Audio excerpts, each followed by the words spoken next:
Deemed by the War Department as inferior to whites and unable to handle the intricacies of modern weaponry, black soldiers were relegated to support roles. Flying fighter planes was out of the question. It was thought, over the objection of Hap Arnold, who was in charge of the Air Corps at that time, that blacks didn't have the ability to do complicated things, or leadership, etc. We knew that was wrong. Under pressure from the black press, the NAACP, and even his own wife, President Roosevelt relented in 1939 and ordered the civilian pilot training program to be open to black students who wished to become civilian pilots. Good afternoon, everybody. As we always have our annual Black History Month events. So I mean, this is our one and only, but I mean, I think this is extremely special. As most of you know who spoke to me, you probably saw it in my article, how excited I am about this. For some of you who've been here longer, if you saw my office before Carol moved in, you would have seen that there's a whole bunch of Tuskegee airplanes and pictures and all that stuff that were on the wall, on the back wall. And then Carol came and I had to take it down. Yes, no, I mean, I love Carol. I'm glad she's with us and everything else. But my point is that I was trying, just pointing out my fondness for this, for the Tuskegee Airmen. I mean, because I've been very fond of them for most of my life, ever since I first heard about them. So, I mean, when I found out, when my friend Sarah, she's actually one of my fitness clients in my studio. She's the one that got me introduced to him. And so here he is here today. And so we are very happy to have Colonel Tolliver here.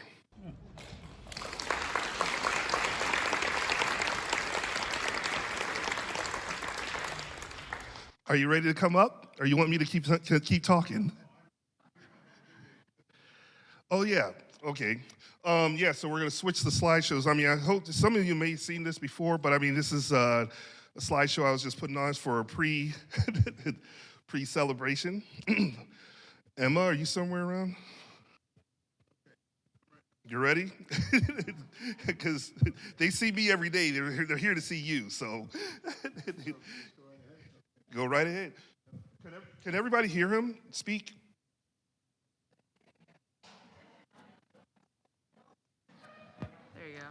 Good afternoon. Can everybody hear me now? Great.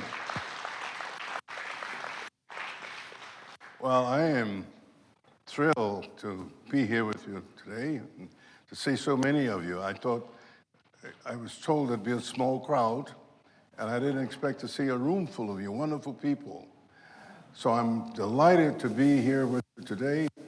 And one of the reasons is a dear friend of mine told this young man about a person she met 23 years ago. And I guess she told him that he wrote books and he told stories. And she said, if you wanted to get the story about the Tuskegee Airmen or some things, or just a side story that he might go off on, get this guy called Dick Tolliver. I am Dick Tolliver, former Air Force officer and a pilot, Vietnam, vintage, and so forth. And I've been associated with the Tuskegee Airmen. I've been associated with America since I was in the first grade in 1944. Anybody here was around in 1944? Raise your hand. Oh, a few of you, okay. That makes me extremely proud to be here because ordinarily I go where there's nobody in the room as old as I am. So when I say 1944, when I started at school, they go, oh, goodness gracious. So I'm a historian, and I was in school in 1944, grew up during World War II in a little town called Oxnard, California. Anybody know where that is? Hey, there we go, Oxnard, okay? I grew up in Oxnard, California during the war, and it was one of the happiest times of my life. And my mom and dad were together. We had 6 children in the family. Everybody got along. The neighbors got along. Kids got along. There were black kids, white kids, Mexican kids, everywhere. We could walk to school. Nobody ever worried about being unsafe and so on and so forth. And I learned to treat people the way I wanted to be treated before I got out of kindergarten. And all of my teachers, nobody told me that, well, you don't have any black teachers, Tolliver. It didn't matter. I was impervious to that. They were all nice young ladies. They looked old to me. I think they were about 25. And they were all so kind. Everybody I knew. The whole time during World War II, we got up in the morning and we said, well, what are you going to do to help make the war, win the war? Go to school, get there, say the Pledge of Allegiance to the flag, sing patriotic songs, and give a verse. Well, I was okay until I got to that because my verse was, Jesus wept. And I figured I could get through with that. But then my friend over here, when it was his time to give his verse, that was his verse. And then somebody over here had his verse. And then they had a little boy named Billy that one day came in and he recited the 23rd Psalm. And he was my age. And I looked at Billy and go, what? How did he do that? And I had been proud to say, Jesus wept. Take that. Colonel, we need to pause for a second. He wants to adjust your microphone. Okay. There's a little bit of static going on. I guess it's rubbing against your shirt, so you wanted to make some adjustments. All right. Say again. I'm good? Yes. Okay. Quickly, the story about Billy. I want to tell you this story on the slide, but I got to tell you about Billy. Billy caused me to go home and ask my mom, what's the 23rd Psalm? And this dear lady dutifully showed me this huge Bible that we kept on the table in the living room. It's about that thick and that big. And she took me to where it was. And then she said, well, Billy learned this. So Richard Tolliver didn't want to be outdone by Billy. So I started studying the 23rd Psalm. And before the school year was over, Richard Tolliver competed with Billy on the 23rd Psalm. That was the good news. Then we went out to the playground and fought over it. But Bill and I were friends all the way through the time of Vietnam, and we lost him there. So the story I'm going to tell you today is about Tuskegee Airmen, the first black fighter pilots in the Air Force.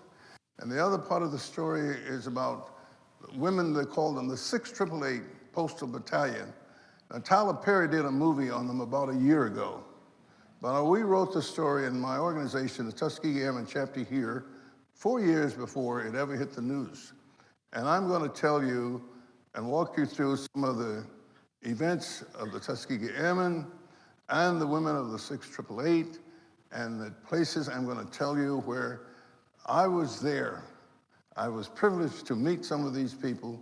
I was privileged to stand on the shoulders like somebody here. I've already met people who were in the service or going to the time that I was. And I'll try not to be too long because I have some books afterwards. If you're interested in the books that take these stories into context, then I'd like to sign the books for you. So I'm going to stand over here. This is called Black Wings over Arizona, and I'm going to walk you through what is that all about. Well, if you look to my right, or the right side, here you're looking at, and thank you. Where did he go? Michael, where are you? Oh, there you are. How could I not see him? Michael has been showing you stories about the Tuskegee Airmen, and I'm going to tell you some real things that make it happen. Now, why am I showing this slide? Some of you may know that we are proud to be Americans because so many people from so many different ethnic groups have come to make this country great. Do you agree with that? If you agree, let me see your hands. You agree? All right. And you can be Italian, you can be Irish, you can be Catholic, Methodist, Pentecostal, or chicken-eating, backslapping Baptist like I was. Now that's, how many know what that is? Baptist, whatever. But we believe in that. America, I'm showing this slide here because this man was once a slave, and he escaped Maryland about 1838, and he went on to go to school, and it was a white family, by the way, that helped him go to school, taught him how to read. Isn't that wonderful? And when by the time he got to be a young man, he was an orator, he was a smart young man, he was an activist, and before the Civil War, he was called to help celebrate the independence of the United States of America in 1852. And what he said in 1852 was relevant of what black people had done.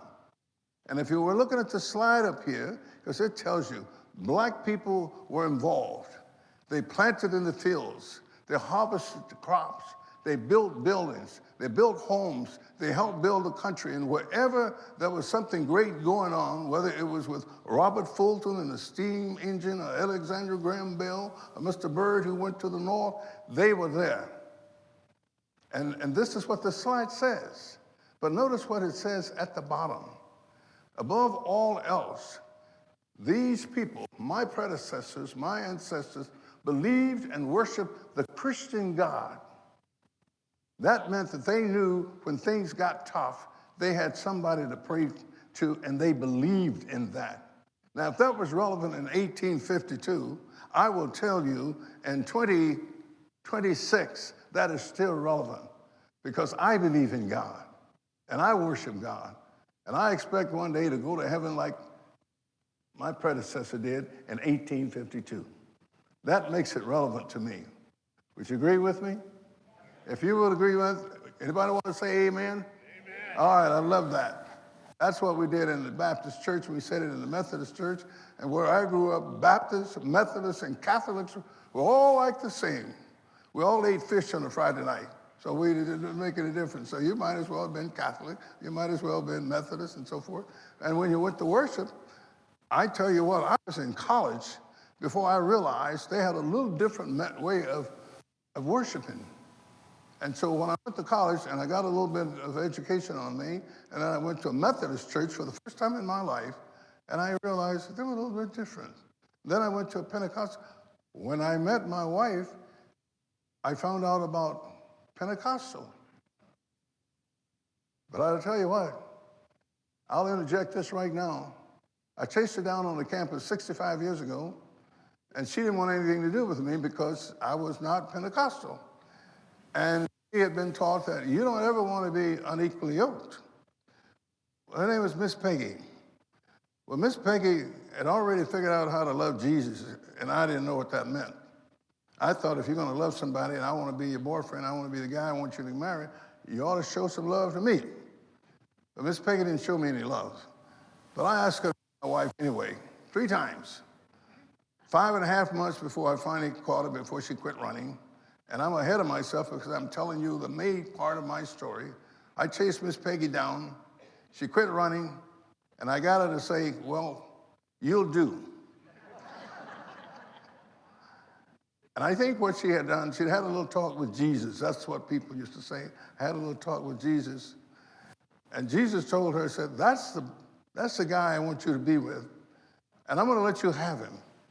But don't you ever take your eyes off me because I'm still working on him, and I'm going to fix him up for you later.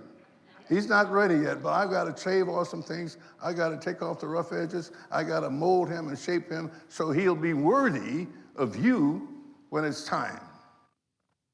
Well, she listened to him.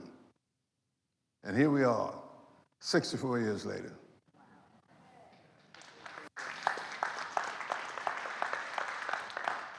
So that's how we got here. The story then, as I said, is about Tuskegee Airmen and about these women that went over. The historical roots of these two groups of people, the women of the 6888 and the Tuskegee Airmen, can be traced right back to our very genesis of our nation. In every war, in every skirmish we have had, we've had not only African Americans, but we've had people from so many different ethnic groups. I just happen to know about the African Americans because I kind of look like, if you hadn't figured that out, okay? I look like, but I'm also a Native American. My great-grandmother lived in a teepee in southeast Oklahoma, my great-grandmother, and somebody said, well, what happened to you, Tolliver? Well, this is what happened when you stay in the oven a little bit longer, okay? But she was my great-grandmother, and my grandfather looked like Sitting Bull. His brother looked like Geronimo, and I grew up loving Indians before I learned how to love cowboys. Wasn't that a switch, okay? Another vignette. I will throw these out just because they come out. These are things that I have lived through, experienced. Everything that I've ever experienced, it has been something of value to me, just as it is with you. So I'm a man of lots of experience, okay? And here's another story that you hear the Tuskegee Airmen story, you start thinking about black pilots, black people, and so forth. But you know what? If it had not been for these three young people, Wilbur, Orville, and the sister, Catherine, who made it possible for Wilbur and Orville to develop and produce the first airplane. She kept the books. First off, she took care of the daddy, and he got sick, and then he died, and one of the brothers got sick, so she took care of him, and she did all the books, she did all the work that they needed to do to run the bicycle shop. And she wasn't down on Kitty Hawk in 1903, but if it had not been for the sister back home in Ohio, there would have been no Kitty Hawk, there had been no airplanes, and we wouldn't have been flying around the world in airplanes today. It took a sister, a woman, to make it all happen. Can I get a hand on that, women? Yeah. Okay. Thank you, God, for Catherine. She worked with those guys until they got everything all done. They were famous. And she didn't get married until she was 52 years old, okay? She dedicated her life to her father and to her brother. That's the part that I liked about Catherine. And I've been flying airplanes for a long time before I figured that out, I found that out. And so, thank you very much for Catherine, who made it possible for the Tuskegee Airmen to finally come along. Now we get to a couple more stories. You're looking at the first black fighter pilot in the world, and the first black woman who learned to fly in the United States of America. We stood on their shoulders. I found out about these guys and these two people who, even before Amelia Earhart had been heard about, Eugene Jacques Bullard fought on the ground with the French, helped win the war on the ground, and they said, well, what do you want to do, Jacques? He said, I want to fly the airplanes. He went to the same pilot school that Bessie Coleman was going to go to, and he got his license and went back to combat, flew combat as known to shoot down the bad guys before he finished up serving overseas. He came back home in the 20s, and nobody cared about him, and it took many, many years. I'm going to show you a slide later of the person that was responsible for the rest of the world to find out about Eugene Jacques Bullard. Bessie Coleman came home after she'd gotten her license. First off, she worked in a salon. She saved her money, bought a book, taught herself French, sailed across the ocean, found a school where they would train her because there was no such school in America. And she got a license, and she came back, and she began to teach other young black women and men how to fly, built schools so they could fly. Very sadly, we lost her in an accident when she was about 26 years old, testing out an airplane that she was going to go fly. She used to do acrobatics and so forth, and we lost her. 50 years later, I met her aunt, her great aunt, and that was quite a meeting that I had with her at that time. That's as close as I got. Okay. All right, so we had to overcome certain things. You saw some of those stories earlier on the slides that you saw, that the military and the leaders said we couldn't fly, we couldn't do things, so what they did was make it as difficult as possible. But whenever there's a hurdle, somehow or another, the hand of Providence gets involved. And at this particular time, we had a president called Franklin Roosevelt. You all know about him, and you know how great he was. And you know, this man did all these things for this great country of ours. from a wheelchair. You all know that. You know about that.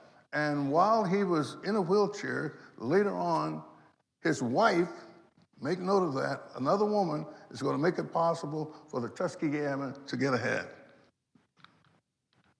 Here we are, the first class, Tuskegee. I had the privilege of meeting two of these guys in that slide. One of them pinned on the first medal I was ever got pinned on my chest in 1958. The other one was a general officer by the time I came along, and that was B.O. Davis, Jr. I met those two guys. The other was Spanky Roberts. I met his family, his wife, and others, and I worked over my life following after Spanky Roberts and B.O. Davis, Jr. Later on, there was another one called Chappie James, who became the first black four-star in the United States Air Force. He was my boss when I started flying jets at Davis Monthan 60 years ago. And he passed away long ago, but I stood on these shoulders as a youngster, 18 years old, with a wannabe. By then, I'd left Oxnard, California, through a whole sea change of life events. I'm back in the South, and somebody says, well, there's a work scholarship program in a town called Tuskegee. It's a place that was started, and you can go to work, and you can work 4 years, 5 years, and get a 4-year education. If you're a poor kid, that's where you want to go. Well, I was a poor kid, excuse me, I was poor. We were poor. You all know what that is? That's half of being poor. Yes, the poor people lived up the road and across the tracks. When you're poor, there's nowhere else to go, folks, I'm telling you. And I was from Post Street, and they said, if you want an education, you gotta go to Tuskegee. And I go, Tuskegee, what's Tuskegee? And I'm trying to pronounce it because I need to know if I'm gonna go there and get a job. Well, when I got to Tuskegee, I got down to Tuskegee on the first day I got there, then somebody was from Notasulga, Sylacauga, Opelika, Talladega. I said, anybody down here from New Orleans or Dallas or Chicago or whatever?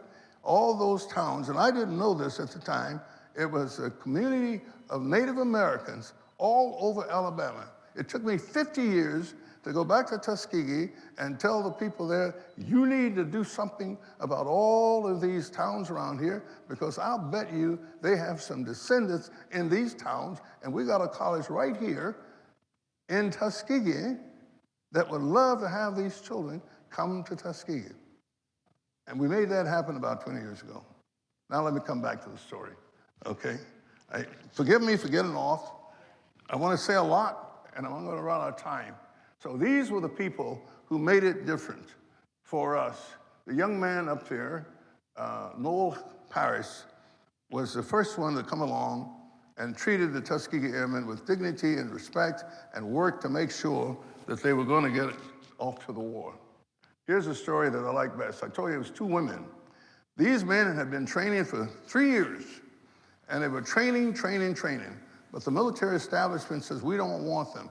They don't know how to fly, and it would take guys 5 years to learn how to turn a wrench on an airplane. But Mary McLeod Bethune was an educator. She became friends with Eleanor Roosevelt, most unlikely people, okay? And they got together and said, well, you know, those boys been flying down in Alabama for 3 years. Eleanor said, well, I got to go down to Montgomery to do something for my husband, who was in a wheelchair, and I'm going to go over to see these boys. Eleanor Roosevelt went over to Tuskegee, as the story was told by the man on that slide. I met him there when I arrived. He told us the story that Mrs. Roosevelt went back to Washington and told the president, yes, these boys can fly. I flew with one of them. And the story goes like this. Well, the day that she arrived, the local Klans guys were being kept outside the fence by the Secret Service. Mrs. Roosevelt comes dashing up to the boy, to this guy, and says, hey, well, I want to fly with you. And he goes, Miss Roosevelt, I'm not sure about that. She said, well, tell me why I can't fly. And they told her, he put her hands on her hips and said, somebody said, well, man, we got to check with the president. So go call the president. And they call the president. The Secret Service guy's about to have a heart attack by this time. Mr. President, your wife wants to fly with this black pilot down here, and we can't keep her out of the cockpit. And I'm told the president says, well, If Mrs. Roosevelt wants to fly, she's going to fly. And so this became an iconic picture all over the country, all over the world. Mrs. Roosevelt, after flying for an hour or so, went back and told the president they can fly. This was now 1943. 3 years had been flying. 1943, in April, because of Mrs. Roosevelt and because of this lady, the Tuskegee Airmen got launched into the war, and the rest became history. I think that says something like this: if you want something done, you got to get a woman involved in it.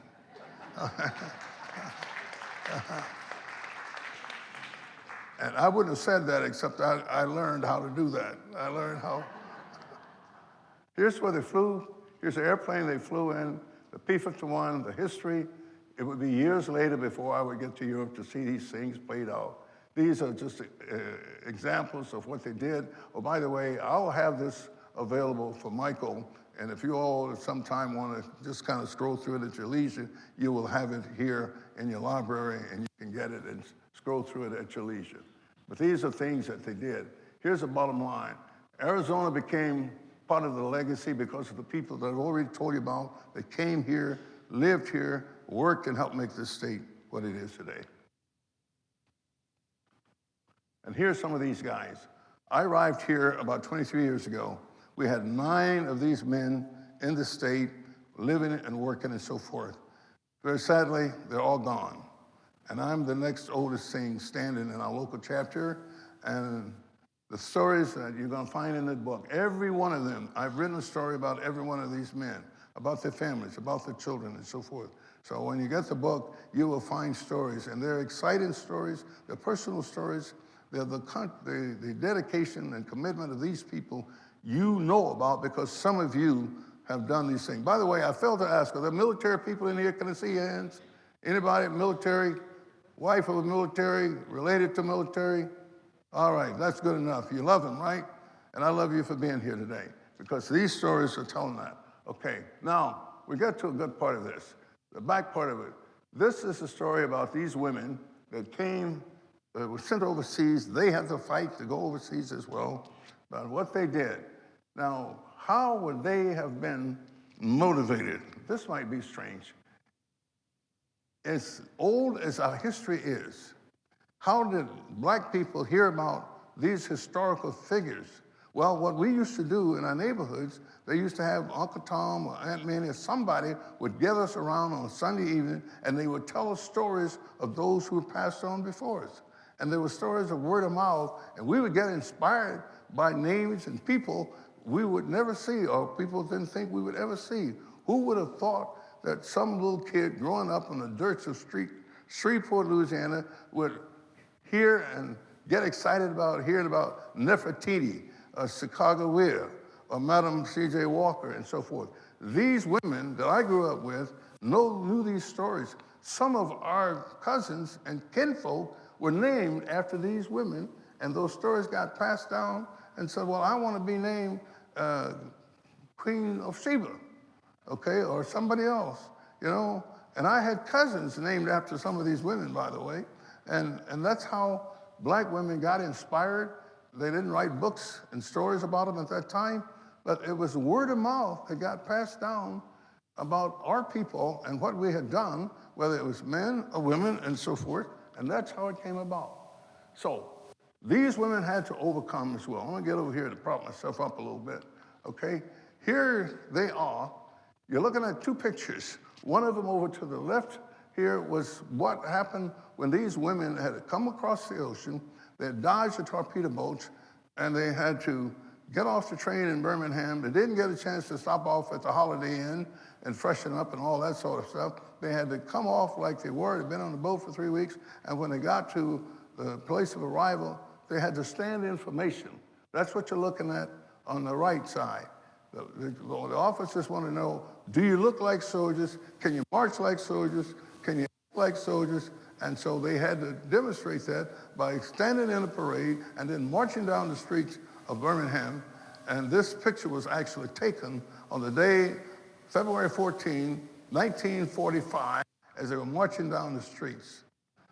Okay, now, the young lady, you see this? Let's see if this works. Okay, you look at the picture to the right, You see two women out to the right. That's the commander, and the executive officer is standing behind her, walking behind her.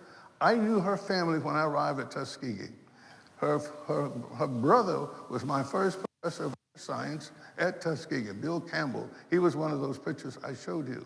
Her nephew is with my chapter today, and we worked together to put in the name of her brother. They're all gone now, so now it's just the children behind. These are people that I met along the way. And by the way, when I got to Tuskegee, I failed to mention this. The day that I got there, I had my first meeting with the campus people, and I met the first Tuskegee Airman on the day I got there. Bill Campbell, her brother, was the guy that I met. He was 6'4", chiseled, tall and handsome, and looking like right off the magazine. I was 5'9", soaking wet and 150 pounds, and I wanted to be like him. Somebody got me by the shoulders, told us to stop it. You're never gonna be that good. So it's like, you're 5'9", you're 150 pounds soaking wet, and you're not handsome. And I had to live with that. I had to buy that and accept that then. 2 weeks later, I meet Jackie Robinson, the famed Jackie Robinson. We went to hear him speak, shook his hand, and here again, I'm seeing another guy, 6 feet plus, steel gray hair, handsome, chiseled, and I'm still 5'9", 150 pounds soaking wet. Now I want to be like Jackie Robinson. I'm a confused child. Not done yet. God knew Dick Tolliver needed a lesson. Before the end of September 1957, I meet a young man by the name of Martin Luther King Jr. I heard him speak. I shook his hand. I looked in his face that night, and he changed my life. And over the course of my life, it's not a to tell here, but I was affected by these three people that I met in 1 month at Tuskegee in 1957. I was so sky high by the time that October rolled around, I forgot it was my birth month. And before I turned 19, I've been exposed to these people, and I wanted to be like every one of them. It took me a while to realize I had to deal with what God had given me, and it's always going to be 5'9". Well, it got to be 5'8.5" when I ejected 30 years later. Okay, but he says, Tolliver, you got to go with what I've given you, and that's what I did. But I was so impressed by these people. Some of the stories are in the book. There are vignettes in the book, but it's about these people who made a difference in my life. Okay, I'm going to go on. So the stories are there. This is the first and only marching parade that these women had, other than the one they had the first day they arrived. And on the day the war was over, the French came to these women and said, we want you to march in our parade. And this was the only parade after the war that these women ever had. And it happened to be in Rouen, France. It's a square where Joan of Arc was martyred. I think it says 1431, the same square. You've seen the movies about Joan of Arc. That's the square that these women marched on the day that the war was over. Finally, I came back home. A monument was put up in this particular base. What'd you say? Well, you can see it for itself. That's the only monument in this country that these women ever had. And a few years later, it was, this woman is one of two survivors of the 855 women. This is Major Fran McClendon. She lives today. She lives in Tempe. She's 105 years old. And if I don't talk to her this week, I'm going to get fussed with, probably fussed with CUSS fuss. If I don't say something to her, let her know that we still love her, we still care for her. She's as sharp as a tack. She's still aware, and she is indeed an icon of a great patriot, hero, female hero. I think you call them heroines. I know, there's big words. When you get old, your tongue gets tied, and you get senior moments. You want to say something, you can't. You get help over here. Thank you. Here she's looking like she looked when we were able to get her Congressional Medal of Honor, Congressional Gold Medal for them. And she's one of two now that's still here, and she lives, and she was out last week. We had time to be with her, and we're so proud of her. Some of the women you see there been involved in our civic activities here. And so let me summarize it this way. People that I've described to you overcame adversity. It's Something we learned early. You learned it in your community. You learned it by your parents and the people that you grew up with. Everybody has gone through life and they've experienced something that made them struggle to fight for what they wanted to do. When we got done and we said, well, what was it? What was the common core? What was the common theme that made us fight to strive to get what we wanted to do or be what we wanted to do? You know this. And I put it in a slide up here. I think you might agree that there's something called embrace the power of fear. I close with this. Embrace the power of fear. You're doing that right now with who you are and what you're doing. Whether it's you're coping with infirmities of age or whatever it is, or memory or whatever it is, we are still encouraging you to keep on embracing the power of fear. The acrostic is fear, faith, education. Keep on reading. I got some books for those who want to read some more. I got some more books for you to read. And the other thing, and you're still doing that, having your relationships every day. Even you're creating new relationships, or you're going back and you're reviving the old relationships. But life is about family, and it's about friends, and it's about faith, and it's about embracing the day that you have been given. There are 86,400 seconds in every day. Don't waste them. Don't waste them feeling sorry about yourself or sorry that you got an ache that you got up with you didn't have going to bed. Welcome to my club, okay? Happiness is going to bed and waking up without an ache in the morning, a new one that is. But listen, folks, as I close, I'm looking out at you, and I'm so proud to be here with you today because like you, like me, you've lived a few years, and you're still here, and you're still vibrant, and you're still active. Keep on being that. And I encourage you, if you're not happy, get happy, okay? Don't feel sorry about the way you move or can't move or things that work or don't work and all that stuff. And I know about those things because at 87 years old, soon to be 88, I know what it means and I know what it feels like. So let's be happy, let's be grateful, let's live every one of those seconds, let's rejoice with one another, share with one another, edify one another, and be glad to be on this earth. That's my story. It's been a little disjointed, I might imagine, and I've gone here and I've gone there, but I've given you a little bit about why it is that my lips are turned up today. And they're not going to turn down. So that's it. Thank you very much for the time, and we'll have the books over here for you, son. Come on up, sir. I think he was worth it. I think he was worth the visit. All right. You said that you're going to ask some questions. What are you doing? What are you doing? You got some questions to answer. Yes, okay. Can we do this? All right, questions, yes. Go ahead. Do we have any questions?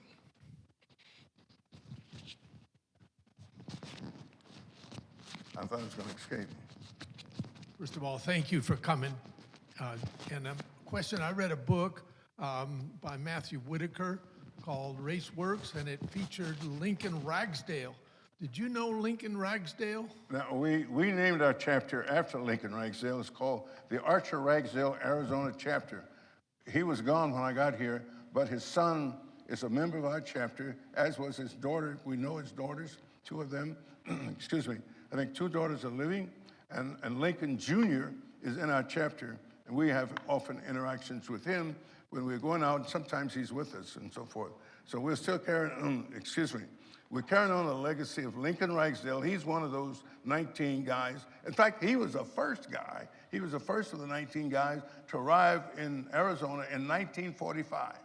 And he flew P-51s out at Luke Air Force Base when he arrived here. And the reason that they came out to Arizona is when the war was over, they had these excess, what they call, pardon me, they had excess black pilots.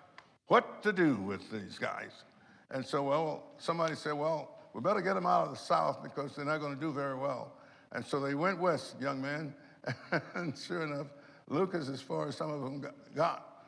But some of them stopped, and maybe you know this. Do you know there's a Mobile, Arizona? Did you know that? There's a Mobile, Arizona, down south of, on the way between here and Tucson, and some of them stopped there. Well, they didn't have any airfields there, so you know what they did? They planted cotton and started harvesting their own crops in Mobile, Arizona. Hello. And there's a city out to the east of here, too. There's another city over there. you think, what, I can't call the name right now, but it doesn't sound like it belongs in Arizona, but it does. And so that's where Lincoln, but he stayed here. He was a mortician, and his family had that business since all the way back to the 1800s, and he was a civil rights activist, he and his wife, and the family and so forth. So our chapter is named after Lincoln Ragsdale Jr. Okay. I used to train his daughter Emily about 20 years ago. She was one of my clients. One that I of used your to train. clients? Yeah, Yes, Emily was, Emily, yes. And Emily she's Ragsdale. she's here, she's still with us. Yeah, I've been trying to get a hold of her. Yes. She's been ignoring me. I think she's mad at me. Tell her you know her, brother, or you know somebody that knows her. Any other questions? Yes, sir, I did. Did I know Asa Herring? Yes, sir, I did. I met Asa when I got here, and the two Tuskegee Airmen, the first time I met when I got here, was Bob Ashman and Asa Herring. And we started a chapter, and they were founding members of the chapter here back in November 2005. We all got together, and Bob Ashman had us over to the house. He lived out in Sun City West at the time, and Asa and I showed up when we had a youth program flying kids around.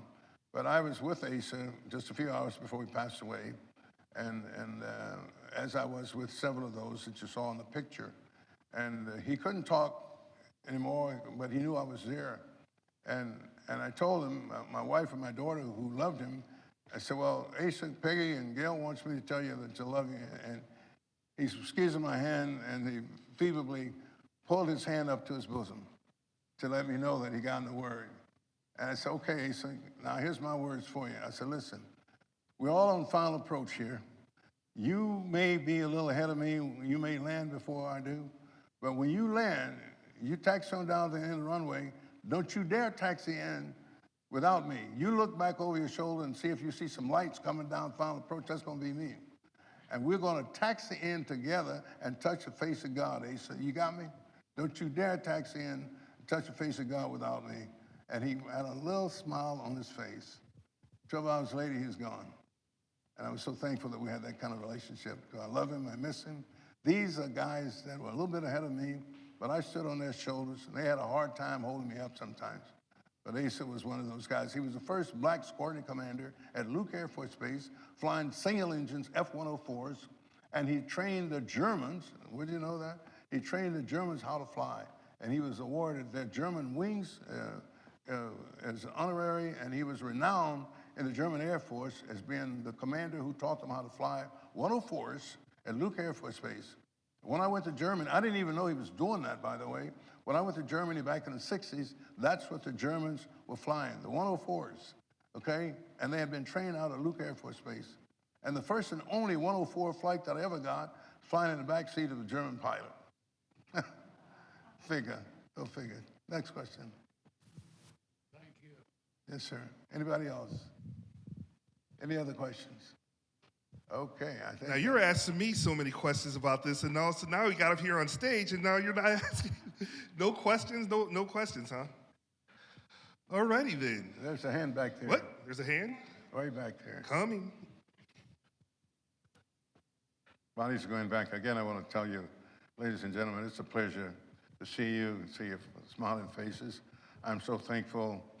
You know, you represent America as I know it. Thanks, Mike. America that I grew up with. And that makes me proud to be out here with you today. You are part of this country that we fought for and stood for, and you're still standing for it. And I appreciate that very much.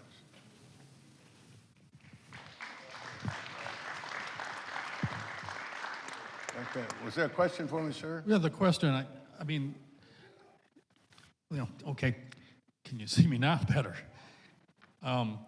Tuskegee, were black airmen discriminated against from World War II? Were they not allowed in the U.S. Air Fleet? Okay, Or were they, why did the blacks feel the need to help me with form the their question, own? Michael. What's the question? Why did they have the need to form their own, you know, organization? Like, were they not allowed in the U.S. Air Fleet just because they were black? Michael, help me with the question, please. What was the question? You're asking this. I mean, why was the Tuskegee Airmen even established, the all-black squadron established in the first place? Well, that's no mystery. As I showed you one slide up there, black people and other people, Native Americans and others, have been involved in every skirmish, every war we've ever had in this nation. But despite that, despite the tremendous record, some of you may know the history, black people were on both sides of the Civil War. They had many black pilots, people fighting on the Union side as they had on the South side. And every war we've ever had, they've been there. But in 1920s, as the black people began to move up the ladder, as it were, some people got a little concerned about being overtaken. So they came out with a manifesto in the military, put together in the Air War College down in Maxwell, Alabama, Maxwell Air Force Base. They call it the cradle of the Confederacy. And they decided to write a manifesto that black people were not able to fight well, they couldn't be relied upon, they were lazy, they were not smart, et cetera, et cetera, et cetera. And when it got to the part about they wouldn't fight, they discounted all of the fighting that black people and the Indians and everybody else had done. But they said, well, we can't have them going forward, and we're going to be doing things with airplanes and so forth, and so they won't work. And they put that out. That was what was the main stumbling block that had to be overcome with a few members of Congress, with the black news media and the white news media as well, that says, you got it wrong, guys. These guys can fight. Oh, by the way, if I'd have been around at the time and somebody had come down in my neighborhood saying, we don't want to fight, I guarantee you it would have been a different story. You get my drift. we fought all the time. We had to fight. But they said we wouldn't fight, and fight we did. And I fought alongside Native Americans, Mexicans, whites, Irish, Jews, Baptists, you name it. They were in the squadron with me as I came through my Air Force career. And I don't have a single person that I can say to you today that I regret meeting in my life, in my career, because I've overcome all that, of course. There was a time when I did, and I had those emotions.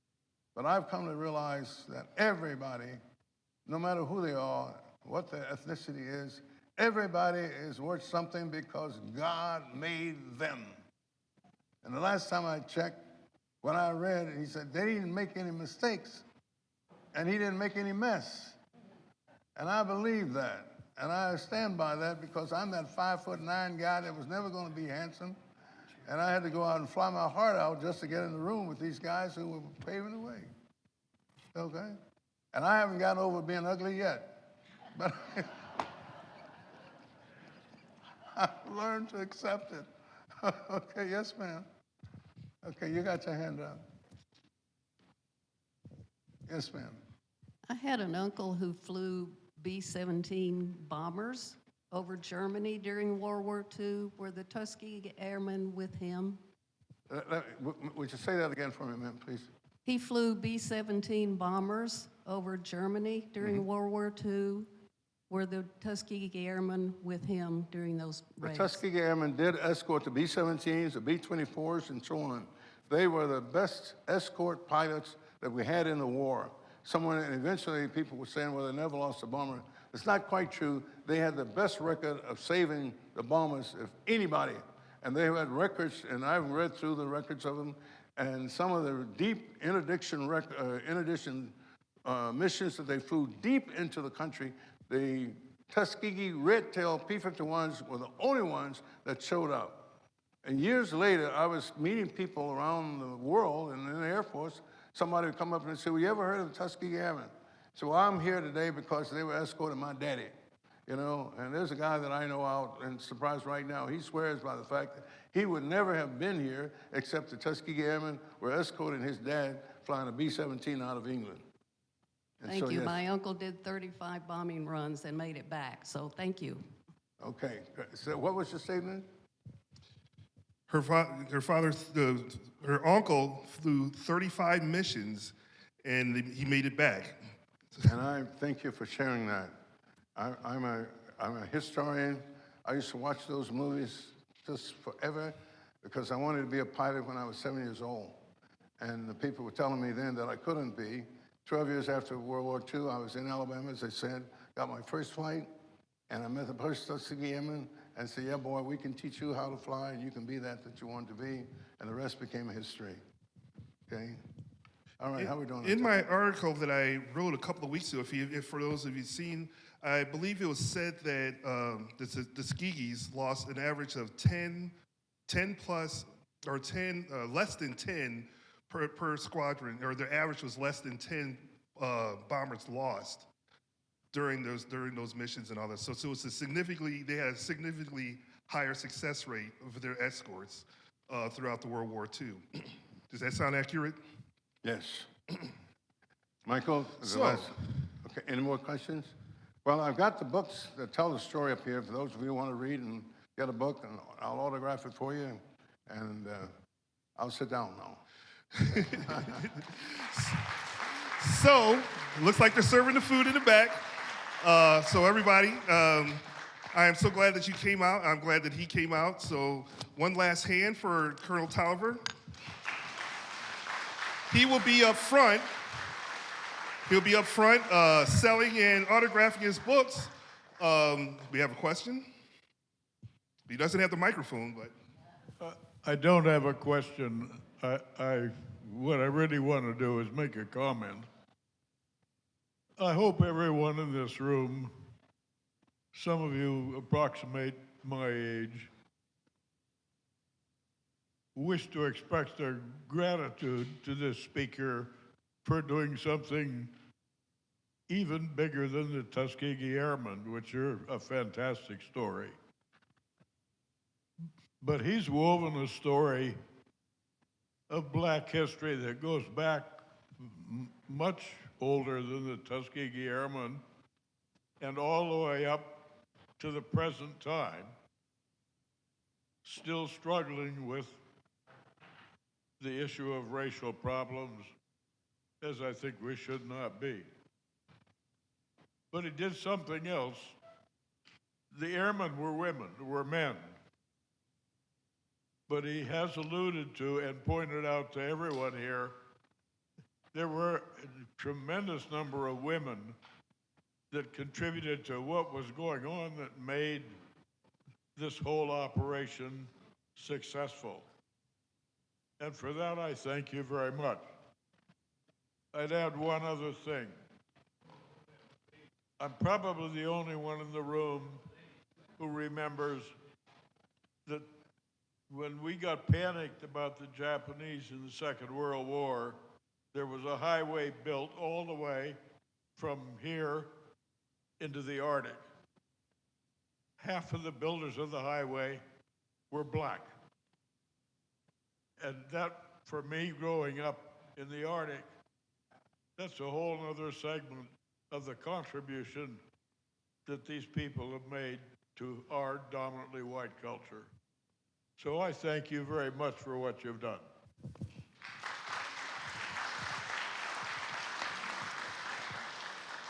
All right, so we have the food served in the back, bon appetit.